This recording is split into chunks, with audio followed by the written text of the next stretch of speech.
Let's speak about the great subject that's always of interest.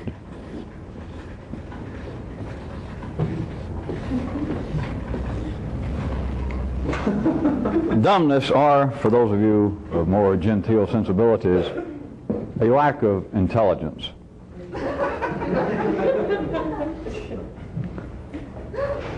And I guess somewhere in the middle ground you could call it ignorance. I called it, you'll notice, in the beginning, I called it what I wanted to, is dumbness. But you can consider it lack of certain intelligence or ignorance. But I may still call it dumbness, just to rub it in. I'd like to point out another unrecognized law of nature. It's a curious one, and it has a lifespan, so I don't know how long you can deal with it. But dumbness is a 3D time lag.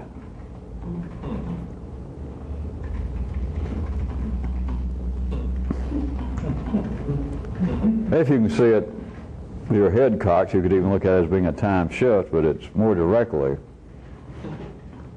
discernible, if you can discern it at all, as a time lag. Inasmuch as throughout history and throughout your personal history, the time very often comes that time seems to catch up. That is, you and time seem to get back in sync, and then you and everyone else utter such immortal words as live and learn. Ah, now I see. This is not irony. This is not satire. This is a fact. Because there is an unrecognized time shift that goes on. If knowledge, if perception was actually stuff, then you would say that continually, when I was referring to dumbness, ignorance, it would be like a hole somewhere that some stuff belonged, right? For you personally. That this gap here should be filled with some stuff, some knowledge, some perception, some understanding about something. And continually, this is not, I'm not saying every time, and the reason I'm not saying every time is some things of which you seem to be ignorant, you later forget about. And later could be a second later, could be 10 years later. That is, that your perception, your understanding of this whole never changes. But you become oblivious or you forget about the whole. But other than that, people continually seem to get back in, that's not the way to look at it, but they get back in sync with time in a certain way, so that apparently this whole, in some way, gets filled up. All it takes is enough time. Because there you stand saying, how could this happen? I don't understand how somebody could do this to me. Or, I don't understand how I could be so stupid as to have done that. Second later, week later, if it's brought up, if it comes back to your attention, it's live and learn. Learn from your mistakes. That's what an intelligent man is, blah, blah, blah, blah, blah. That apparently, in some way, even without your individual effort, something has moved along, and this hole, this lacking of perception and understanding, is now filled. Ah, now I see. Or, as I said, the one that is very, very comfortable for humanity to fall back upon is learn from your mistakes. It was a harsh lesson, but live and learn. But no one has ever noticed, if they could even see it once it was pointed out, that this requires no effort. All it takes is the apparent passing of time. If you had the right kind of memory, then I would right quick challenge you and join you to right quick peruse very quickly your history in your own nervous system. And you would see that you have undergone this apparent transformation continually, whether you use those exact words or not. It is like a continuing, now I understand, which oftentimes it may be the apparent last thought you ever give to this matter. But it seems to, if not close the whole book, it seems to move you from one chapter to another in a fairly acceptable fashion, so that you do not feel like a full-fledged Olympic level taperhead. That, oh, well, yeah, I don't guess I handled that exactly, or I didn't do it in the most efficient manner perhaps yesterday, last week, 10 years ago, now that you bring it up. But my God, that was 10 years ago. I was a child. Or that was last week. I didn't have all the facts. Or that was yesterday. And the humidity, I don't know, I hadn't been feeling good. But whether you use the words of now I see and live and learn or not, as always there is tacit flows of information. And part of this tacit flow is you saying, I am not in the same position I was when I committed this faux pas, when I was dumb. But what has happened? One thing, the apparent 3D passage of time.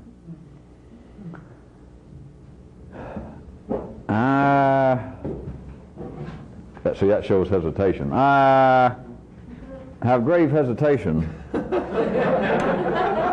in trying to go any deeper into these very unusual, me-based scientific laws. But when I start calling it a time lag, this is more than just a picturization or a parable of some kind, of verbal parable. When I said there's a time lag, it's not just that people finally rationalize, if it's brought back up, that something that they did of which they are not completely proud, that they just say, well, I could do better next time. It's more than that. I am telling you, it's going on in the 3D world. This is not the complete statement now, but this is the way it appears, and this is the range in which we're using the words right now.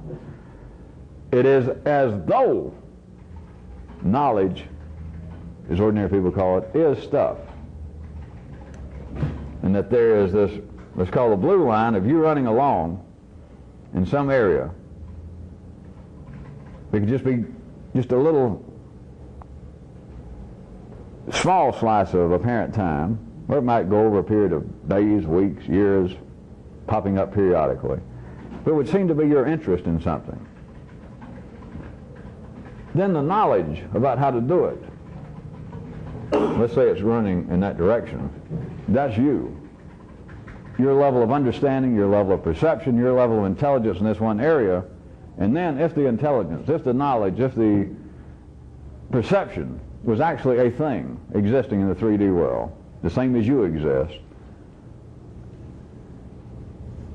it's like this. That you're running at one speed and it's running somewhere else. But then apparently, as I said, except those areas wherein you just, quote, forget about it and it becomes of no consequence, then they seem to get back into some kind of sync. Or, if this helps, time seems to catch up with your dumbness. And it's always at some point, it has to be brought up, either by your own nervous system, that is life itself, or apparently out there that's brought back up. And then it's almost an instantaneous speed of light kind of shift that time and your intelligence are in some way back in sync, and then you go, oh, well, now I see. Even if it's the basis of now I see is, well, I see how dumb I was then. And again, the tacit statement, not only to others, but to oneself is, but I'm no longer dumb, not in that area. Now I see. And all it is a time lag. Now back, if I didn't make the opening statement plain enough, instead of just calling it dumbness, let me go back and put it in a way that may strike you now a little more directly. That ignorance is simply a time lag. It's not a lack of information, not in the 3D world. It's not a lack of education. It's not a lack of data, although that can be involved. That may be the way that apparently it's judged, in the same way your wealth is not numbers in a little book, but you look down and there's your bank account, and you keep adding it up, and to you, hey, you feel bad, you open it up, $35,700 in the bank, in the money market. But that book, the numbers are not the wealth.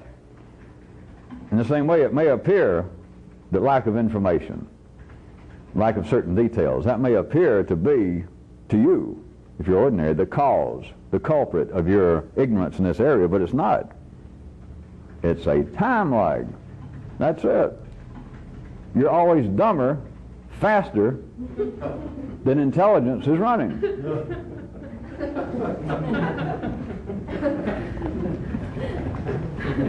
For those of you really getting good, I repeat, this is, remember, at best, a partial reflection. At the very best, it is only 3/4 of a full reality. There's another piece around the corner that you can't see that can drastically change. Can drastically change. But you're in a whole new ballgame if you just begin to see this in the 3D world. If you just begin to see that ignorance is akin to, it is like a time lag in operation. It's not the things that's normally thought of as being. It's your level in that particular way of intelligence. Your speed of intelligence is out of sync with 3D time. And it always seems to catch up without any effort on your part. All you got to do is stand there long enough in that one area, you become undumb. To what avail? To what profit? Well, I'll give you the blues on Friday. That's not even the question, because your dumbness, if we're going back to that, of what disprofit is your dumbness. Same. It's comforting at least to realize that. To me just standing here and just like waiting on Marta, Bart, the subway, a streetcar, if I stand here long enough, it's like intelligence in this one area is going to catch up with me. It'll come right by and I'm safe. What does that benefit a person? But if it were not true, if the bus never comes by, what detriment has occurred? But it does seem, and no one ever notices it, that almost anything that you remember that at one time you were dumb about, that you misspoke, you misstepped, it rectifies itself. All you got to do is stand there. All you got to do is wait a minute, an hour, a day, 10 years. But notice this, me saying a minute or 10 years, it's not as though that you could take this suddenly as being a whole new ball game, a whole new way in which to play, and to realize, well, all right, if that's true, if he says that there must be some validity, if that's true, but Jesus, what if I need to change in a minute and it takes 10 years? See, it shows that you have not, of course, as I knew, ever observed this phenomenon, because it works out. Well, there's a technical, I wasn't going to get too technical, but there's one more phrase. All of this works out. It's known as JR. Just right. The things that need to apparently become, that you need to apparently become undumb about in a minute, doesn't take 10 years. If there you stand up at some meeting, and all the big guys from upstairs, and they say, well, what do you have to report for this quarter on your department? What suggestions? And you stand up, and you start reading off on the wrong page. You start reading something, some erotic prose that you're going to call up one of the secretaries down on the first floor and read to her, and you begin to read that. You do something dumb. And suddenly you realize it, and everybody there realizes it, but of course you realize it. Then, to become undumb, notice, unless you were doomed to be fired, which we can't go into that, but notice it doesn't take 10 years. It just takes a second, and suddenly time seems to come up and catch you. You go, oh, and you can do. You can make the apparent apologies, and you can pirouette away and go, no, wait. You can make it a joke. Something seems to happen. It works out JR.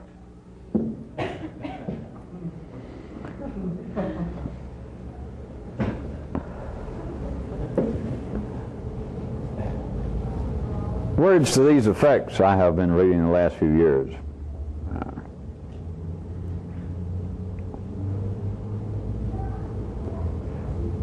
In the world of hard science, in the external world. It seems now that they can measure, of all the ways in which they can measure the scientific, the physical world, that time is now the most accurate. It's not only the most accurate, but now there seems to be more and more, maybe beyond more and more, it may be just an accepted fact, but now it should be soon, that whenever possible they will translate other measurements into time measurements because it is so accurate. It is much more accurate than they can measure kilometers, grams, kilograms. It's time now, just a clicking off of what they call time. I'm not playing with it metaphysically, just what science, what everybody in the city calls time. They have it now down that it is the most accurate way to make any measurement. To the fact, to the degree, that whenever possible now, they will reduce other measurements, which they can, into time measurements. Would everybody like to stroke their beards just for a second and think on that? And those of you who don't have beards, I guess you can stroke your chin and think, what happened to my beard? And then think about this.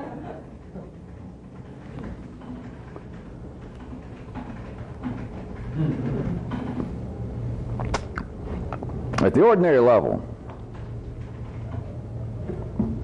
I can give you another scientific rule that's, we're talking about you now, not the scientific world. But time is, in the 3D world, is the ultimate measurement.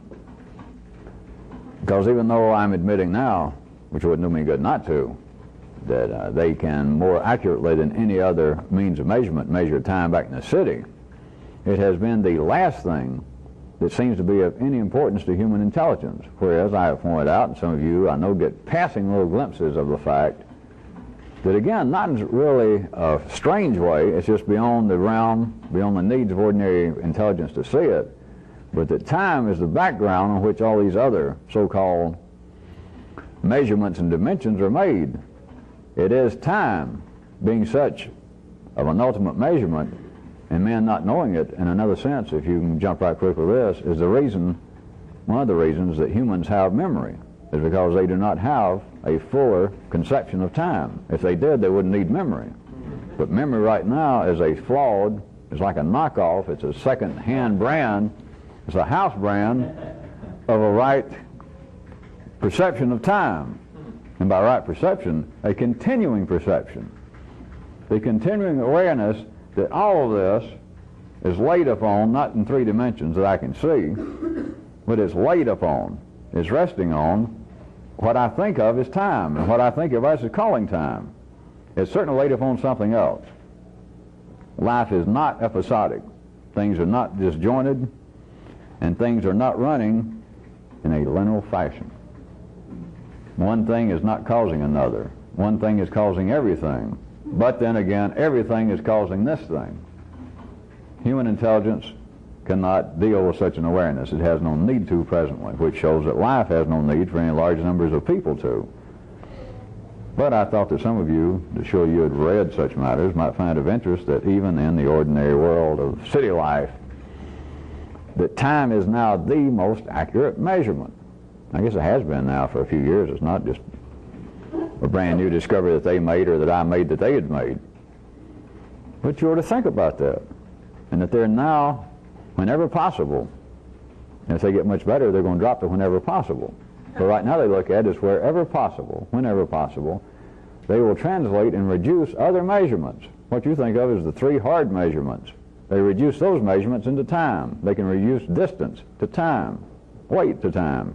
I'm not going into that, but if any of you think that's impossible, then don't tell me. Some nights I wake up in a cold sweat, not listening to James Brown, but worrying about your level of intelligence anyway. So don't tell me that you don't see how it can be done. Go off and ask a scientist. No, go off and ask yourself. And if you can't answer that, like I said, don't ever let me know that. But back to you. What if all the measurements you make, and recall that I point out that in a way you could look at all the human functions as being measurements, what seems to be the operations of the body. You are measuring space, among other things. Just to give you the easy example, you remember from a few months back, what seems to be human emotions is a form of measurement, not just speaking in metonymies, but actually you are measuring life. You are making measurements for life If they say, well, let's talk about dogs. All right, let's do, because I love dogs. Well, let's talk about politics. Well, let's do, because I personally am up to here with politics. It's a measurement you're making. You and everybody else. And when it gets to what seems to be human intelligence, you're making measurements. They are right now the most unreliable, believe it or not, because there are still people who point out, there's still parts of life's body who point out that we should be more on the basis of our heads leading our hearts, that humanity is far too emotional and not intelligent enough, which of course is obviously true, and which of course is just absolutely moot. And of course I should add is not true.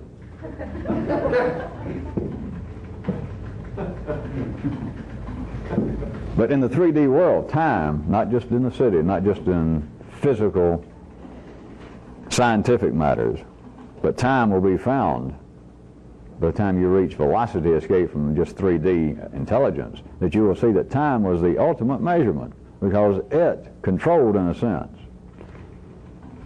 Here I'll go, off on a side path. One thing does not control something else unless we're talking about a linear universe, which we're not, but I wasn't going into this. But control, even I almost gagged, since I'm trying to talk more and more straightforward. Time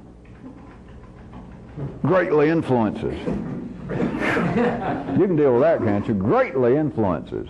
And I'll wink when I say greatly influences. Greatly influences all the other measurements. But nobody takes that into account. Not in an intelligent way, not in a conscious way. But they are taken into account, such as a man says, boy, I'd like to go out and play soccer with the guys again, but I'm going to tell you the truth. I guess I'm getting old. I'm still sore from 2 weeks ago. There it is. Yeah. If someone's saying, I don't know, something happened. She was a good woman when I married her, and she never, I don't know. So after 30 years, I just don't feel the same anymore. Of course, for some men, it's like after 30 minutes, I don't feel the same way. And intelligence. What was true yesterday is open to dispute, if not untrue, tomorrow. But nobody sees that the measurements that humanity is making, that humanity is like a three-dimensional inchworm. And I say three-dimensional, three-functional. These seems to be measuring the physical movement through space of his body, if we could actually speak of it separately, which I'm doing fallaciously. Or if we spoke about man as an emotional creature, or if we spoke about man as being an intellectual being. You're talking about three ways in which he is continually making measurements, and he's reporting to the home office, and of course doesn't know it. But he is making measurements. But the ultimate measurement, the one that I started to say control, but it's, I try to mislead you as little as possible. I try to be a party to you being misled as little as possible. Because it is not that it controls it, or to control it you've got to be dealing with a linear cause and effect world. It is having a continuous, unrecognized, strong effect on everything else. You understand? It has to, or there would be no episodic existence. However you felt right now, you'd feel that way the rest of your fucking life. The rest of your life. And of course, that's not true, because it's however you felt yesterday is how you'd be feeling now. But of course, that's not true. It's how you were feeling the day before yesterday. Then you couldn't learn anything, even in the city sense, because what you knew back in July is what you know now. Well, of course, that's not true, because what you knew in June is what you knew in July, and that's what you know now, and so on and so on. Do you see? There is a way in which you can safely, or I can safely say to you that time is the ultimate 3D measurement. It is precise. And everything can be translated into it. The measurements, the ways that you believe you feel at city level can be translated into time. The way that you move around can be translated into measurements of time. the way in which you particularly seem to be intelligent or non-intelligent can be translated, if you knew how, into measurements of time.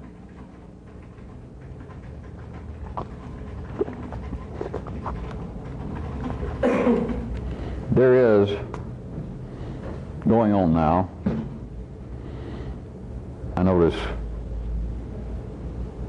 a kind of debate in the business world of employment. It's kind of an offshoot that's been going on, at least in this part of the world, verbally, that seemed to have arose from education originally, but there's this debate going on in the real world, as they seem to want to call it at times, as opposed to the dreamy world of academia. But this debate regarding employment in the marketplace as to which of these two are of prime importance, one's education or one's actual work experience. When I see seminars listed, there are books out pro and con, there are people ready to fist fight, reputations are being made. And of course, years and years ago, some of you probably were victim of it. That is, you did yourself, especially in college. And that's down to the high school level, and probably next week it'll be down to the elementary school level. And some kids saying, you know, we're to trice this whole curriculum, if they knew what the word curriculum was. We're to burn down the schools. I'm getting out of here.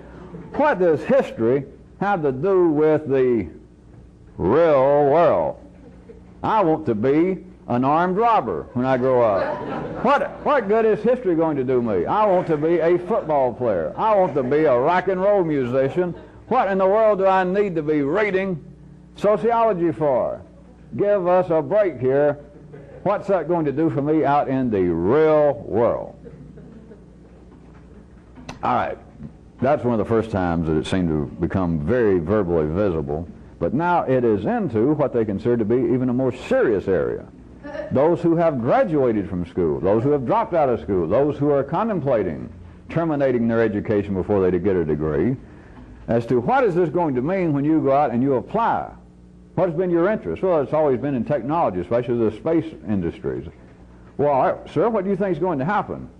You're going to drop out of school is what you're contemplating without even a bachelor's degree in science. Well, yes, I am. But I'm more interested in some of the hands-on stuff. I believe I can get a job. I got a brother-in-law out in Arizona, and he knows this guy who went out to Boeing and blah, blah, blah. But then they start this huge discussion about you had better consider the competition in the marketplace, the kinds of basic demands, requirements that the industry has, the profession has.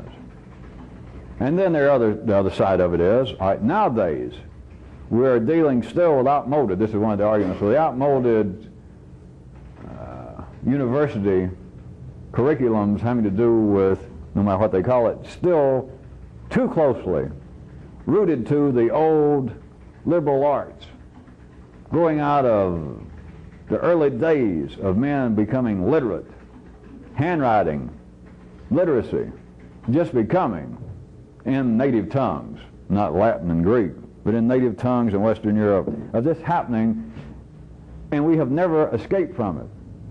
Whereas back then, when that first started happening, it was the royalty, the CCs, remember the continuity classes, the upper classes.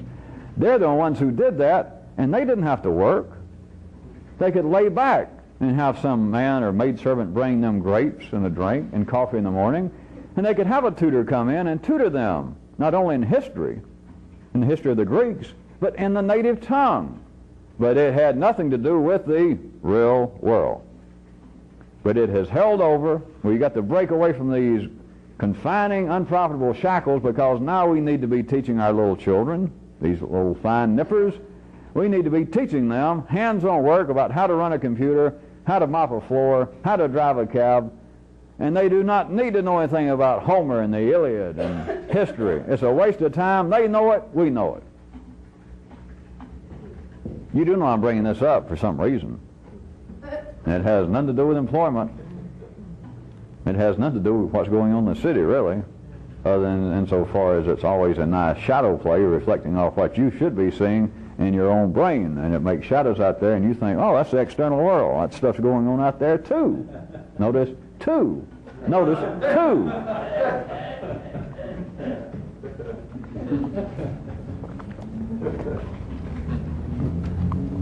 All right. Okay. All right. Okay. What I was going to try and slip around and try and push or trip some of you so that you might step over in the campfire, at least brush your boots against some hot coals. You have got, on large scales, men now,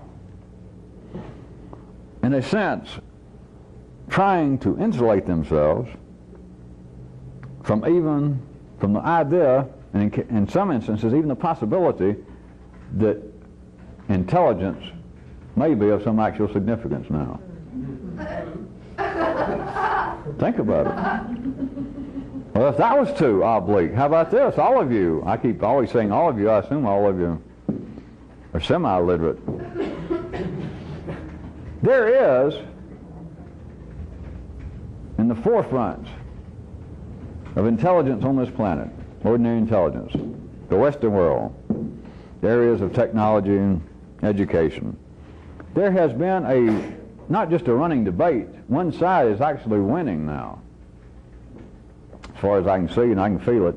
I'm safe saying that. And that is that if you bring up the idea of intelligence, for instance, this debate about now for employment, and what I'm relating to you to them is very serious.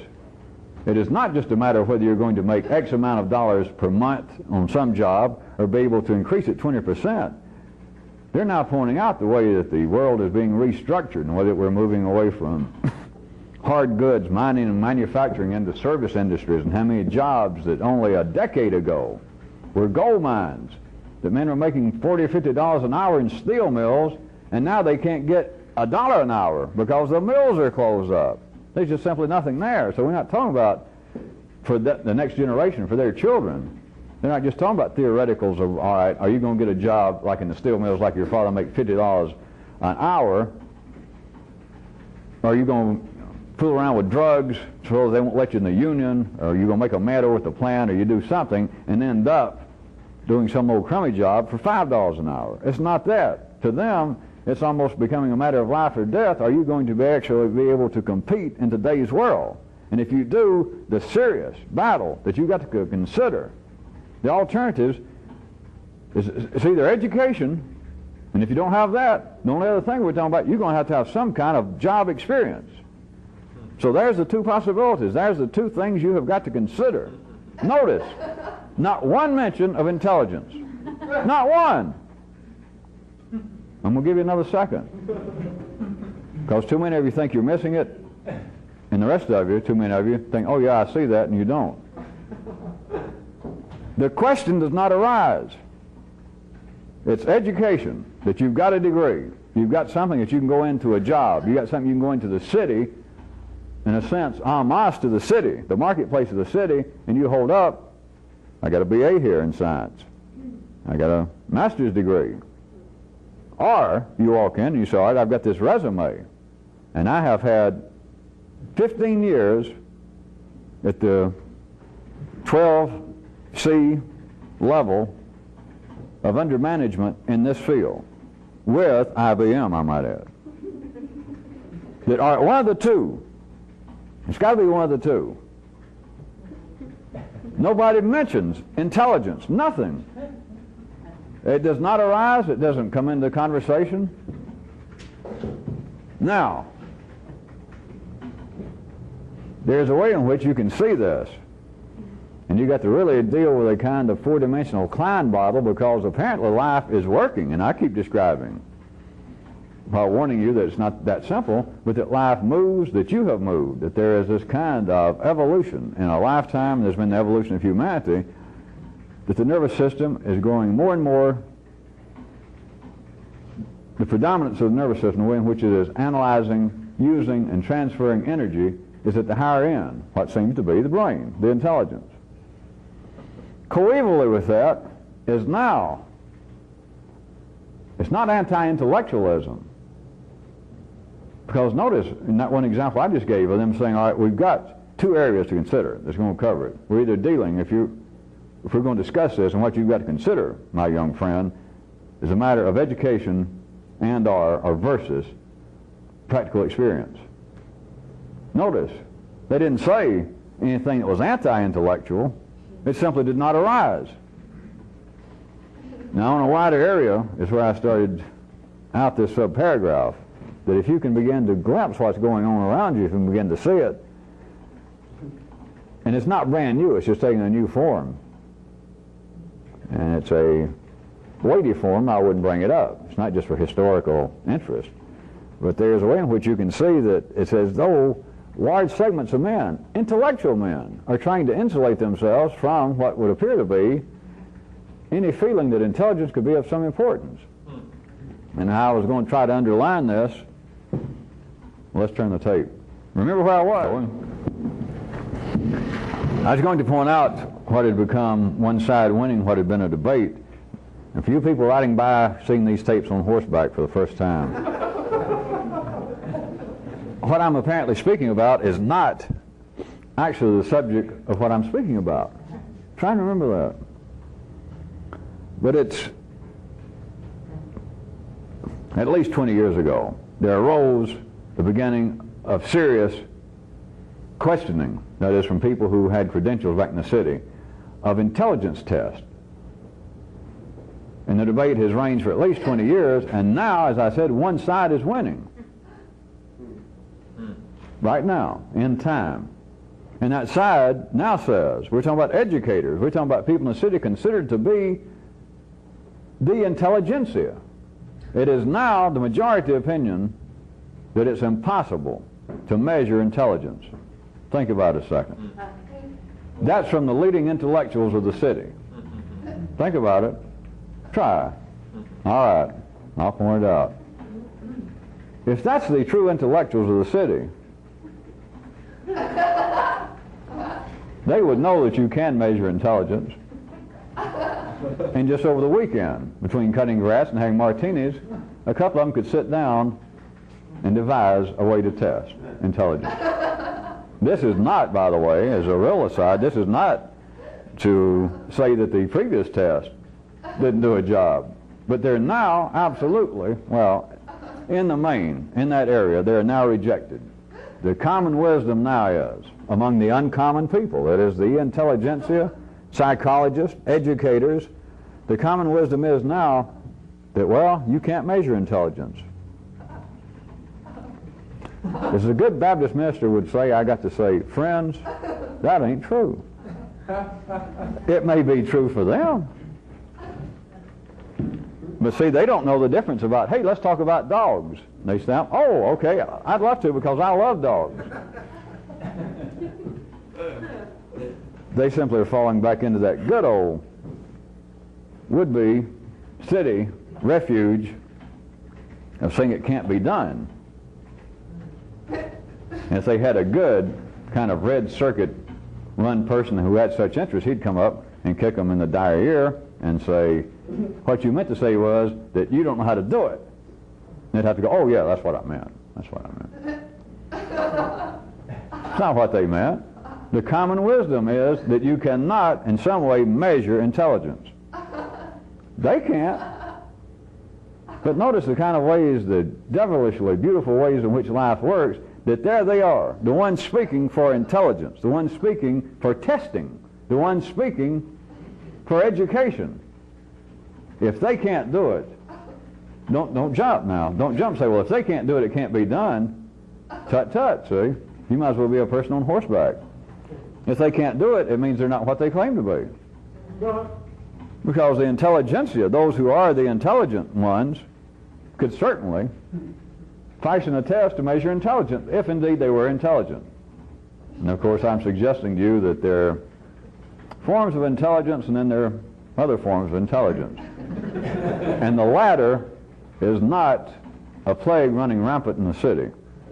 There is no danger of a large-scale mortality or even morbidity going on in the city if intelligence indeed were a disease. But back to what I was going to say, or what I was trying to point. The accepted belief, the common majority wisdom now, that you cannot measure intelligence.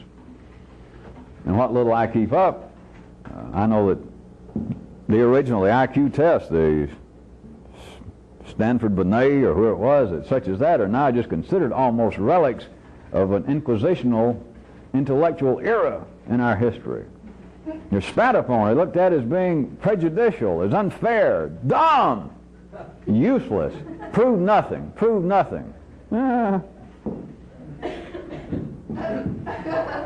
But you see that now those that apparently are in the system, are in the kinds of institutions charged with being in charge, being the leaders in the field of testing, of education, general intelligence, the field of intelligence, intelligent people, that those very ones are now, in a sense, insulating themselves against the idea that intelligence is something that can be measured. And it's just one step from there. Well, if it can't be measured, of what use is it? And some of them now, I've heard opinions, or that it comes out that, well, what we've been calling intelligence was misnamed. What we need to do is reform our definition of intelligence. Aha, that sounds good, of course, because that helps you stall for what? Time. That maybe it'll catch up with us. As long as we can say it, that, which is what life is doing through them. It's not them, of course, but what it's doing over in that area is saying, I'm dumb about this. I don't know what's going on, but I got the credentials, and they call my name, so I have to come up and stand at the podium here for the yearly convention, and I say, well, we, as testers, we do not have all the answers yet. We do know this. We know that the kinds of tests that were used a generation ago on our children, that those tests are no true indication of intelligence. We do know that. And they all go, yeah. Now, we don't know exactly how to do it yet, but we have made progress, see? Progress is always, hey, I'm dumb. That's the progress.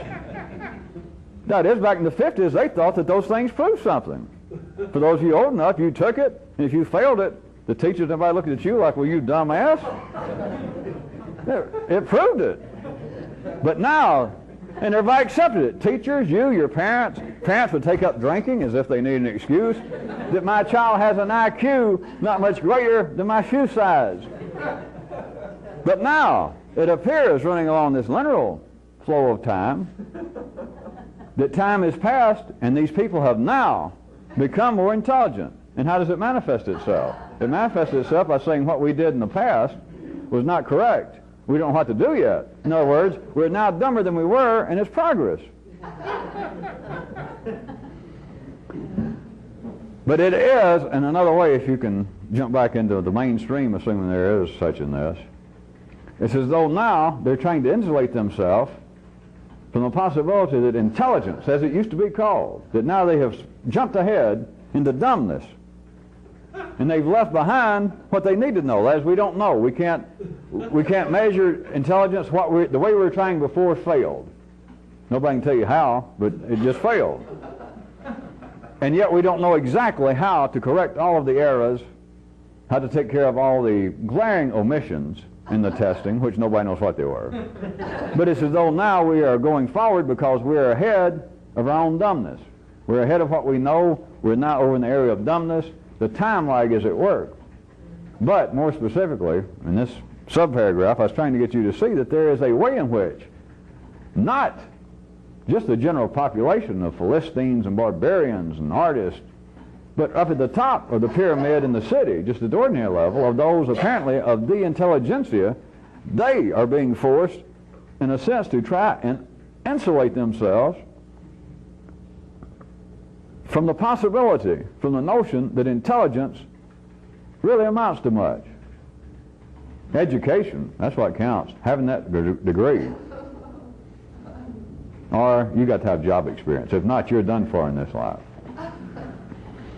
Hand in hand with this, and those of you riding on horseback or even on donkeys going real slow, this had nothing to do with a commentary on contemporary times. Because I don't comment on I'm not an archaeologist of garbage. Just a joke. But you might notice that even in the Western world, which was the forefront, or which still is the forefront of the yellow circuitry, the blossoming of life through man, even though it is that, I assume all of you are aware that statistically and in reality, but right now statistically, which is reality to the city world of the intelligentsia, is that even the Western world, the intellectual Garden of Eden, or the victory garden of life, is now becoming less literate. Of course, that's what they call it. It is still visual, apparent education, but now it is what they're attacking certain areas of that educational pyramid in the city through TV, movies, but that in the true sense, the literal sense of literacy, that less and less, the kind of testing that they made shows that less and less of children in Western Europe, the United States, are as literate as their parents were. That people now get through high school, supposedly, even perhaps a year or so of college, and actually be, as they call it, functionally illiterate. They cannot read and write enough to fill out a job application. And in the city, they find this shocking. In the city, they find it doubly shocking, the statistics they come up with, which I can't pull any out of a hat. But it is something that, first time I heard it was a little surprising, that in the United States, that the high school graduates, that 30%, something a little surprising. Not an insignificant percentage, but some percentage are functionally illiterate, and they're graduating from high school. Now, don't anybody go commit suicide or try to move to Antarctica or New Zealand. It won't do you any good. But what passes for being intelligent is changing. It is not necessary to operate in today's world for somebody who's a teenager to read much past just the barely literate level. Most of what they seem to know, most of what seems to be their intelligence, down at the Philistine level, we're talking about in the middle class, which is everybody, except those not in the middle class, or with the far extremes of the bell curve. The rest of them are picking up most of their so-called education, their intelligence, where? It's not from books, and it's obviously, apparently not from school, by the school's own reports. It's not simply anti-intellectualism, it's not that. But it's expanding, it is shifting, it is moving over sideways. It's going into another area that people who apparently are the critics, the observers of it, they weren't prepared for, and so they see it as being anti. They see it going downhill, that the new generations are becoming illiterate, and therefore this society, this culture is done for. Of course, it goes hand in hand with the fact that Western Europe and the United States is getting a little long in the tooth. Yeah. But to say that just because the children are becoming less literate than their parents is the downfall of society, the downfall of society is that everything has a lifespan, everything dies. And the preponderance of this part of the world has its own lifespan. But that is not the cause. But it's true in the other parts of the world, those that apparently are growing in significance and power. They're even less literate in the true sense of that they're dealing with gaining information from reading.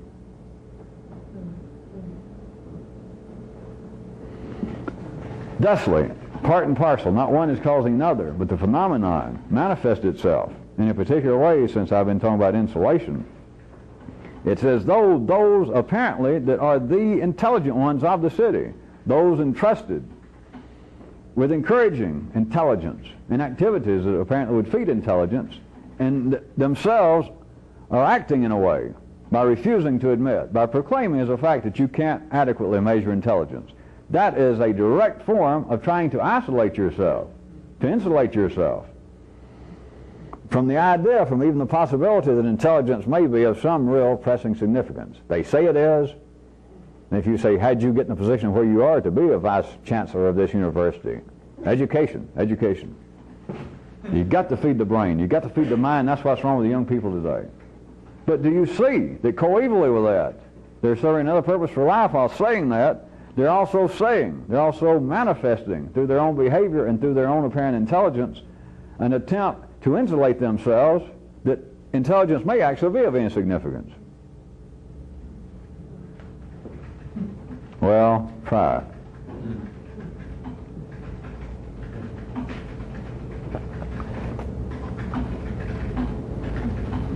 At least we get bogged down and some of you get a headache. Let's apparently jump over to another small path in the woods. How about this? Comes to mind, as the Baptist preachers would say. No, Baptist preachers don't say that. They don't ever say mind. All right, as Presbyterian ministers might say, mind. I guess Presbyterians probably mention the mind sometime. Of course, not in any dangerous context, but here we go. Since here we are at election time in this great part of the universe, in this great year of 1988, let me point out something that nobody's ever pointed out. In those areas of life's body, those political areas that have the systems where apparently people, through the vote, select somebody to lead them, directly or indirectly, through parliamentary or Republican, small r, forms of government. Note this. That is, in areas that apparently is just open and freewheeling. Anybody can come out and say, I want to be elected president, or I want to be elected head of our party so that the party may elect me through parliamentary procedures as prime minister. You know what? I want to lead you guys. That it's open. Anybody can jump out and say, I want to do it. Here's what I got to say. In those areas that seem to be open, freewheeling, the people never elect a real passionate person. Think about it a second. Nor do they ever elect a real intellectual.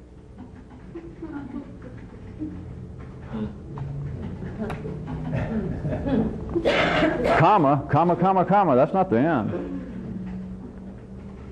Simultaneously with this, in our part of the world and in Western Europe, I know it's going on, but here everybody's aware of it if you tune in your friendly radio or TV station or paper at all. The press.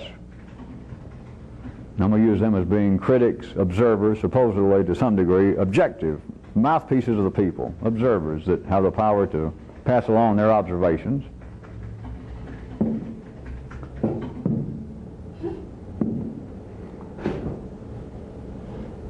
Throughout the years, going on very intensely now,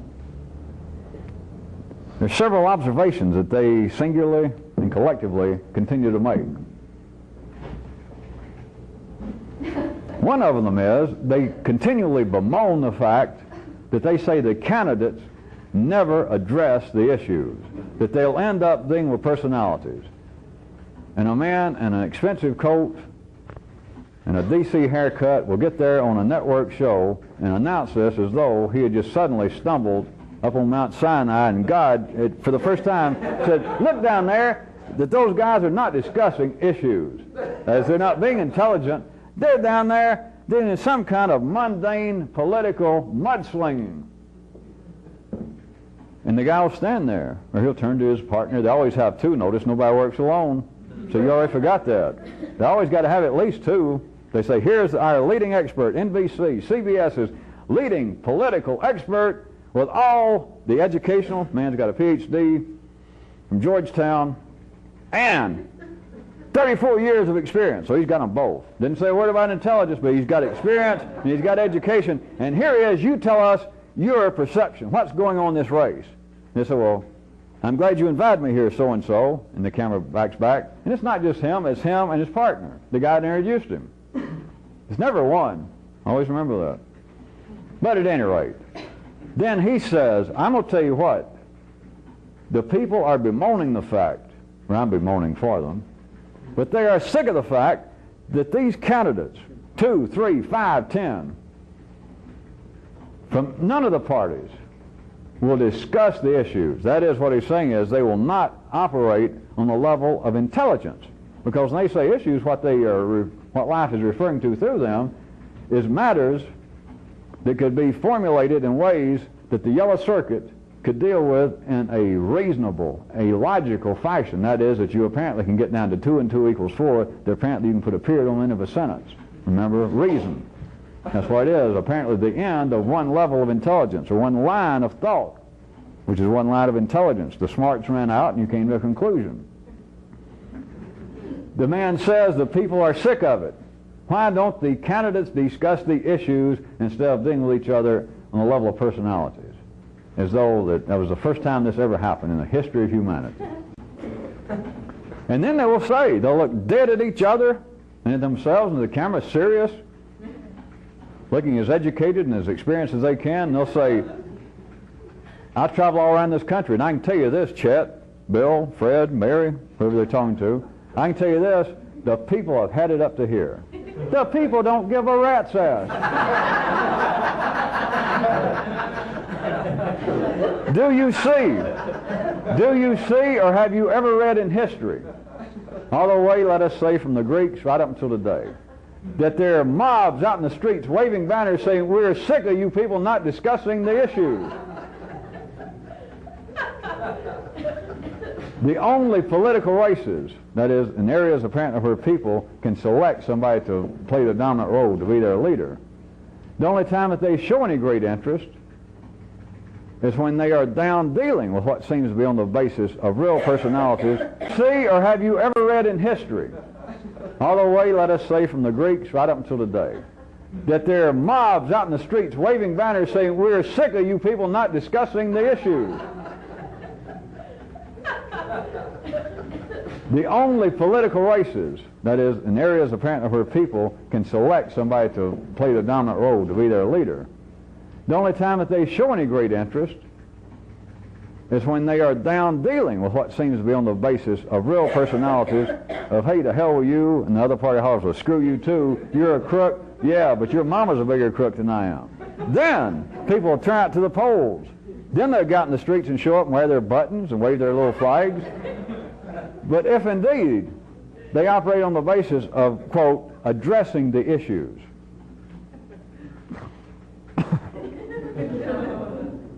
but, all right, now I point that out, and your laughter says that you recognize some of what I'm saying.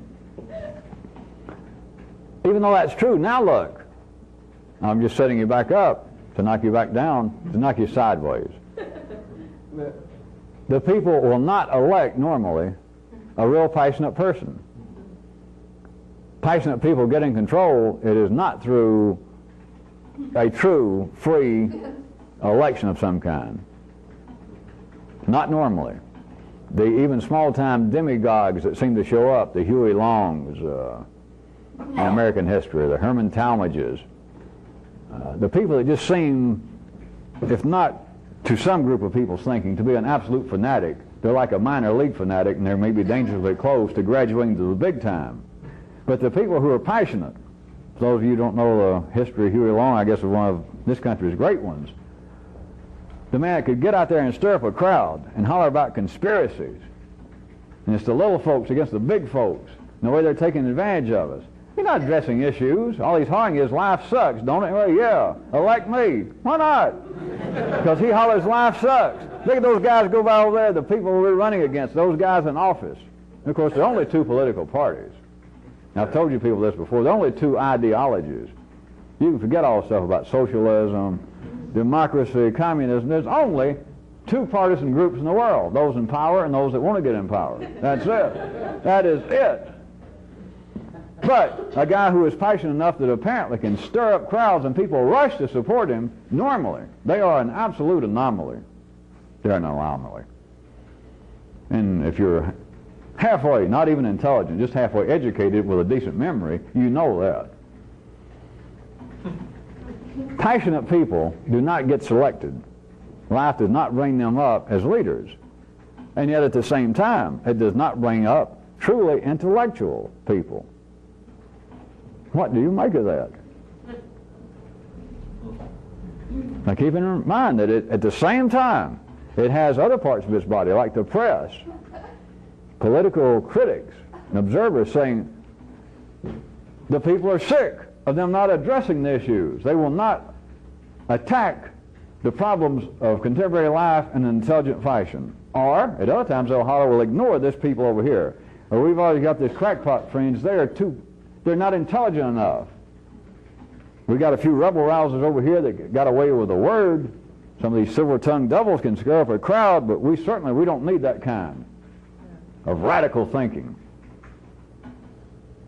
So there it is. You've got parts of life's body decrying that things are not operating in a certain way. And then you've got the other parts of life's body operating that way, not operating that way. Those operating that way say they're not operating that way. Some of those that say they're not operating that way are operating that way.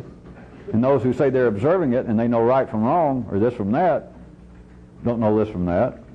And of course, this from that doesn't know the people observing them.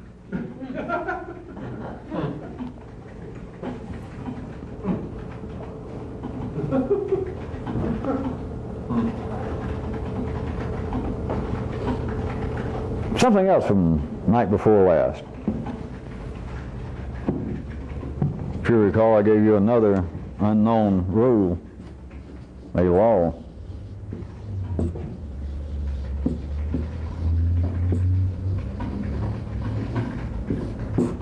That there is no substitute for humans.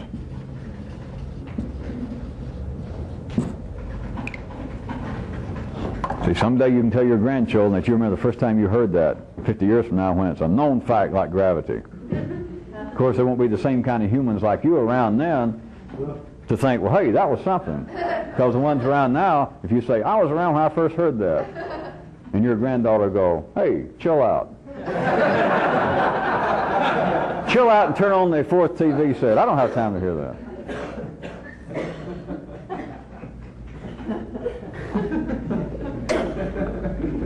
In regards to that, pulling up some of the drawstrings with it tonight, could you see that remaining less intelligent than you could or that you might be is like an ultimate attempt to make a substitution for humans? To stay right where you are. To be less intelligent than you could be or that you might be. Flies right in the face of that, which is all right because this is only a rule beyond the 3D level. But to remain less intelligent than you could be or that you might be, now that you know the rule, now that you know the law, it is like a very crass and, of course, workable aggression, denial of this fact, because by doing that, it's like the ultimate attempt to make a substitution for humans. You're substituting what you could or might be, just a few of you, a few people in the world. You're substituting it for what you are, by what you are. It is a form, as I pointed out, if you can recall, it is a form of a kind of supreme insulation. It is like an almost unsurpassable buffer between you and the responsibility of being something else, which can only come about not through red circuit activity, not through blue circuit activity. It can only come about through intelligence. It cannot come about simply through experience and cannot come about simply through education. It is a matter of intelligence. It is a matter of the nervous system itself and you going in the direction. And it's not that direction, it's not that direction, it's not those two directions. It is not linear, it is not limited to 3D, and it's not even limited to 4D counting time. It is an expansion another way that, as I said, I may try to get some of these computer artists in here. I may try to, someday if somebody can, we can almost do it on a computer, is to try and give you some idea of how this expands. Of course, in the 3D world, it's always limited. All I can do is come up with new things and say, all right, you see what this might be? And you go, yeah, and then what I want to do is jump off of a high chifforobe or perhaps a small child. Now, as soon as I say, all right, can you see how this could almost be? And your eyes light up like, hey, that's on the verge of being weird. If I could leap off right then and hit you real good with an elbow right in the back of the head, to where maybe for a second you go, ah! And you see that which is not there. You see that which can't be seen in the 3D world. That's getting close. But at any rate, to take you as being you is like a form of being the ultimate insulation from you taking any further responsibility. the responsibility to be more intelligent, to be as intelligent as you could be. Notice I've got you covered, if you hadn't noticed the way I've been describing this for the last 2 nights. As intelligent as you could be or might be. So those of you who are basically wired up to be weasels, you can't weasel out. It's to be as intelligent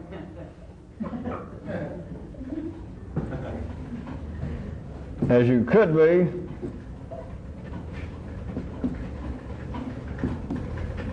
or might be. It's one good thing about the 3D world. You can sew everything up. You can close all the doors. That is, you can make good dogmatic statements in such a way that anybody can say, well, wait a minute. You say, don't tell me, wait a minute, there it is. You wait a minute. And they go, yeah, you're right.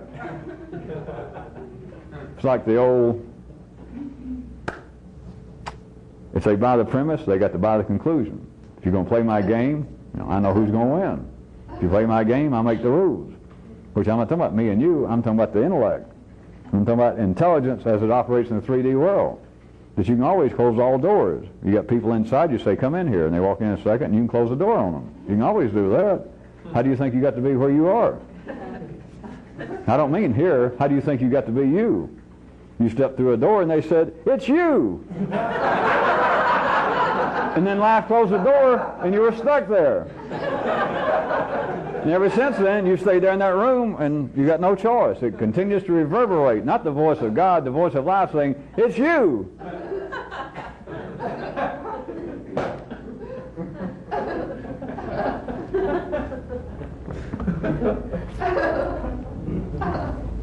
I can't resist.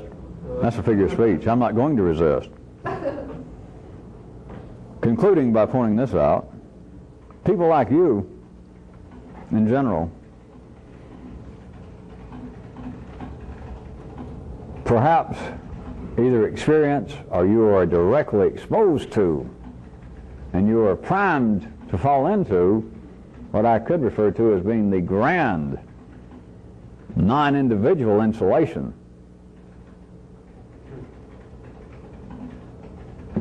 And that is to get attracted to get involved with any apparent systemized form of this kind of activity. There is the grand insulation.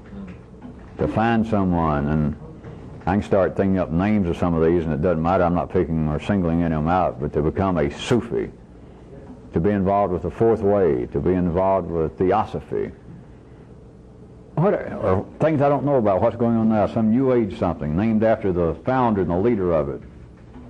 That is like the grand insulation.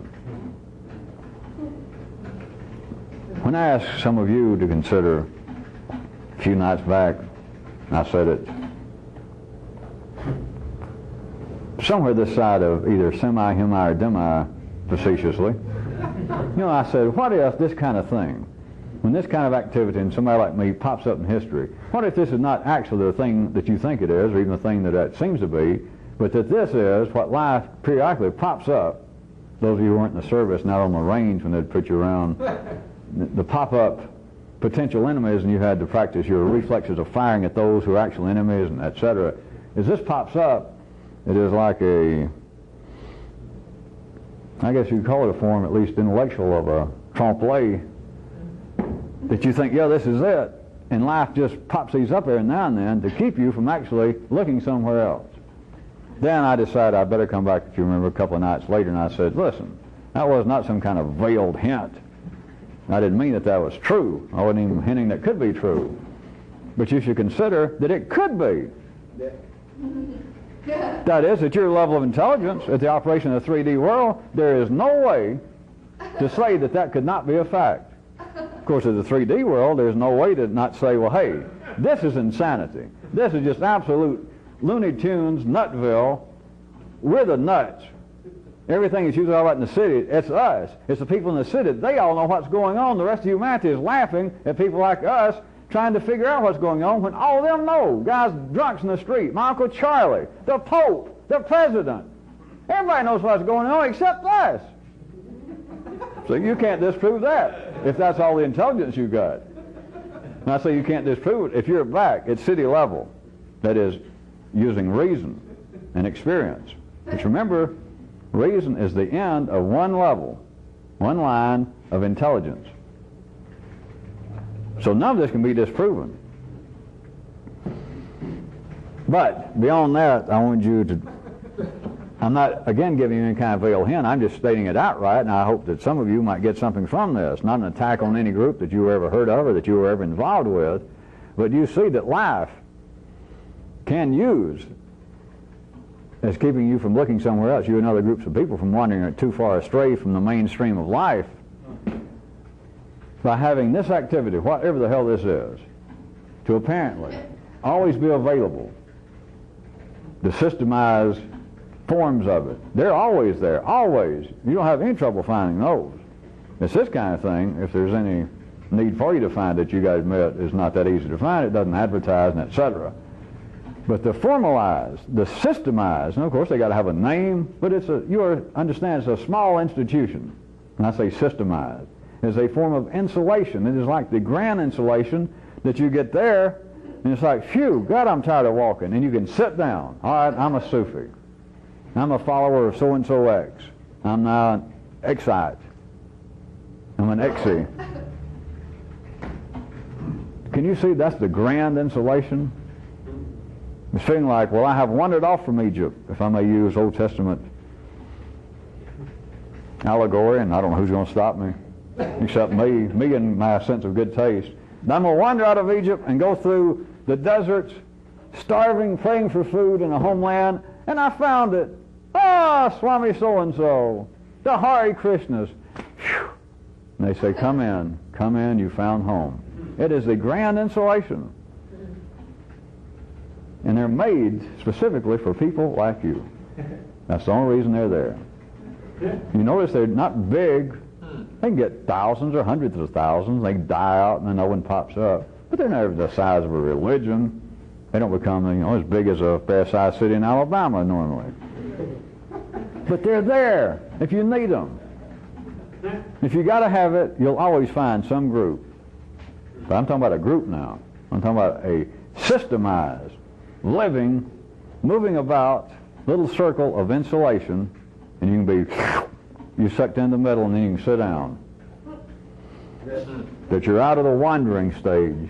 You're no longer with the Egyptians at your heels and starvation there. You found home. But it is the grand insulation.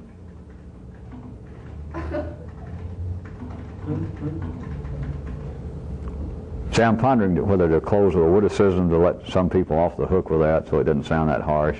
And I decided, nah. Or it doesn't, not necessarily that harsh, that stark. That I could make it just a small comment. I've already got 4 or 5 fascinating talks that would kind of take the edge off right here at the end. Nah. Consider this in the public tape, and I got a small, as I'm sure you're hoping, yellow circuit, neuralizing excursion.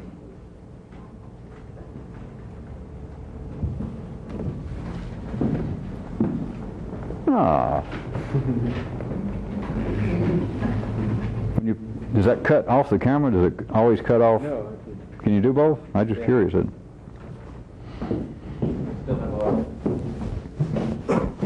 Are we back in business? As I'm sure you'll be happy to know, what I had in mind was a neuralizing excursion. You don't have to go out anywhere. You don't have to take a shower. You don't have to talk to anybody. Well, of course, except you know who. You do recall when I was speaking of that you should not be committing unseemly acts 4 nights ago. And I was talking about how it was that people have no business, they're too dumb, they don't know how to be serious. And yet in the city, people are just serious at the drop of a hat or a pen or a blank book in which one may write one's diary or poetry. And I was pointing out, I was calling them at the end, toward the end, that they were in the sense of, if you understood anything, if you were intelligent beyond city level, that kind of seriousness is unseemly. I was going to leave it at that. It's just unseemly once you see it. It's not right or wrong. It's not that that's bad poetry. It's not that Matthew Arnold was a terrible poet. It was not Elizabeth Barrett Browning should had her bun set on fire. That she should have been nailed up in the attic. It's not that. It's not me saying that that's terrible poetry. In the city, all that's lovely poetry. And all the laments of the saints that could write, crying out the wilderness of the soul and how far the gods are away from me. In the city, all that is great stuff. Wonderful stuff. It survived thousands of years. But they got no business being serious. The people doing it is just based upon the common genetic generalities of life that pop out. Well, those of you who don't have any insight, any suspicion about that. Because here's again to get off the subject, that if people were intelligent at all at the city, years and years, thousands and thousands of years ago, people here and there would have been struck by this. That an Archimedes or some Greek poet, some thinker that they read, if they could read and it was written down, they read something this guy wrote right up until today, including novelists that the city says that their novels, in fact, are intellectual remonoclés for, I guess I'm stretching it, but that they are philosophical novelists, that their novelists, that their fiction work has strong messages and etc. At any rate, and then they meet a Plato, or Euripides, or you meet some writer today, or they have him on TV. And the man is just, it's worse than almost illiterate and nonverbal. It just should strike you that something, we're not attacking the person, that doesn't matter, but some should strike you as curious. That the people that apparently some kind of wisdom flows out of their fingertips, and it comes down on paper and you read it and you think, I'll walk across the desert to meet that guy, and you meet him and he's as dumb as your Uncle Charlie, apparently. And nobody's ever noticed that at all. Never. And also, to remind you, I mentioned it once, people even in the city come close to telling the truth, sometimes not knowing it, that some of them that passes off as being some kind of admirable humility is that some of the people, musicians, writers, will say, I don't know, I didn't study literature, I dropped out of high school, and this and that. They'll say, at times I can sit down and I know when a novel, I know when my thinking's just right, it's as though my fingers take on a life of their own. It's as though God just moves through me. They don't know it, but they're almost telling the truth. The point is, their seriousness, philosophers, novelists, poets, that write things that you read and you think, my God, that would have to be one of the most insightful men in the world to write. Even that small couplet, that one page of observations of life being like the movements of the oceans. And I almost cried reading that. And you meet the guy, and you can't believe. Except nobody notices it. When I say you can't believe, they just don't notice. But there is no connection between the man's intelligence, that is, what he understands, and what he wrote. And of course, it's simple. Why? Because he didn't write it. That is unseemly seriousness on his part, on your part, that no one understands what's going on. Back to the excursion before the tape runs out. All right, reminding you of what I meant by unseemly, of taking things seriously when you don't know how to take them seriously, you don't know which things should be taken seriously, you don't know how to go about it, you don't know the basis of it, you don't know what purpose it serves. And I used examples such as I was pulling out right then. What I wanted you to do was see on your own. You don't have to write it to me. You just do it in your own brain, those of you who can operate in your brain. Try and see other examples, what you can spot in life going on that I haven't mentioned, examples, where people, individuals and then groups and our groups, have taken what you can see or what you seriously sense as being very common genetic generalities flowing through the full body of life, and it pops up over here in one person, then perhaps it seems to expand into a group of people over here, historically and concurrently. And the people involved, and then perhaps observers, followers of it, they take it seriously. When you can see, or when it now strikes you, that the people involved, those observing it, those criticizing it, those writing about it, that none of them, individually, personally, have any understanding of what it's about. Not that you could correct them. As far as they're concerned, they do know what it's about. It's operating as a finely tuned machine. It's not you jumping out and hollering at a Rolls Royce, wait a minute, I can almost hear a noise under that hood. I can do better than that. It's not that. It's for you to see that it's going on continually of people taking as personal and individual and in a very serious manner that which is simply the general, everyday runnings of the common genetic generalities. Life uses it. The people doing it are playing true to form. They're playing out their role. But you should now begin to smell it, to see it, to sense it. These areas that are serious, these groups, these ideas.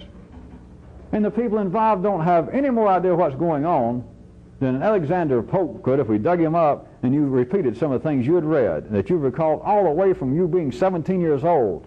And one of the prayers, if you could have met a man who wrote that, and he'd look, oh, I don't remember writing that. All right, there. But you find out, he's a bore. He's an oaf. Or you want to talk about the metaphysical meaning of life. And he goes, from this, it would just be an absolute farce. Which is one reason history kills people before they get real famous, in case you never figured that out. Because life needs famous people, but if you were alive to meet the famous people that you consider famous that you wanted to meet, if that got too widespread, this whole thing would begin to get unraveled, at least the way life has it set up now. So that's one reason that people only become famous after they die and you can't get to them.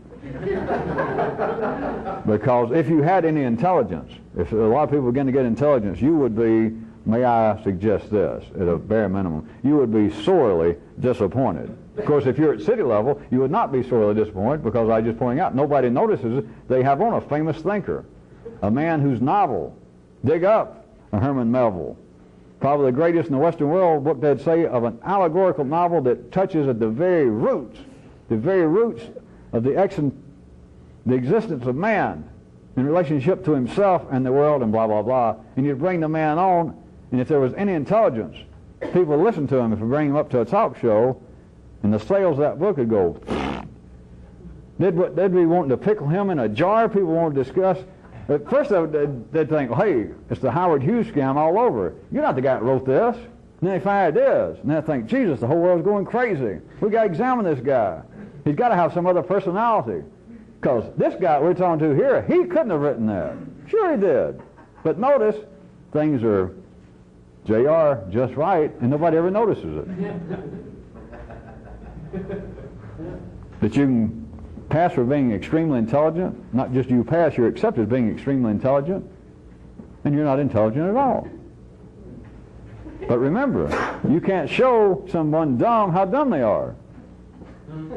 So it's not that a Herman Melville or a Stephen King or somebody can pass for being intelligent and they're not. That shouldn't frighten you. If there's any need for fight, which is not, what should frighten you, what should interest you, is not that. It's that nobody else notices it. The intelligent ones, the critics, nobody notices it because they're not supposed to. For you people just listening for audio tape, it's run out, and so you can't hear this. Well, I was pointing out that's why you're not hearing it, is the tape ran out, so that you wouldn't think that we just ignored you.